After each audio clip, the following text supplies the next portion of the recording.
L'avenue des Cailles à Watermal-Boisfort est connue pour sa ferme urbaine. À côté du potager collectif et des fleurs à couper, voici le terrain où doivent pousser 15 modules temporaires.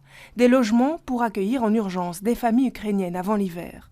Les riverains se sentent mis devant le fait accompli. On n'a aucune amertume vis-à-vis de ces personnes qui ont fui les bombes.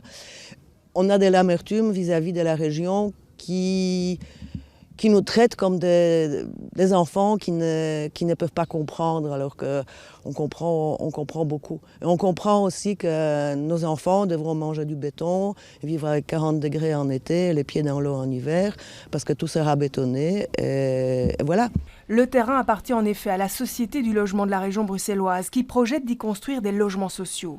Tout comme cet espace 600 mètres plus loin, rue des Tritomas. Ce matin, un expert vérifie la stabilité du sol, car ici, ce sont 12 autres unités temporaires qui vont prendre place dans moins de 2 mois. Le désir de la région bruxelloise était de travailler sur des toutes petites unités, avec un Ré+2, ça veut dire qu'il y a très peu d'empreintes au sol, de façon temporaire, pour tester ce système modulaire dans une perspective qui n'a rien à voir avec l'Ukraine, qui est qu'on doit rénover pour des raisons énergétiques les logements sociaux, et donc on doit pouvoir sortir des gens des logements sociaux et leur proposer une alternative, et ces modules sont très flexibles, et donc la SLRB a pu acheter ces modules pour cette finalité énergétique, si je peux m'exprimer comme ça, mais que nous utilisons temporairement pour les Ukrainiens. Ces logements modulaires doivent être prêts pour décembre et servir aux réfugiés pendant 6 mois au moins.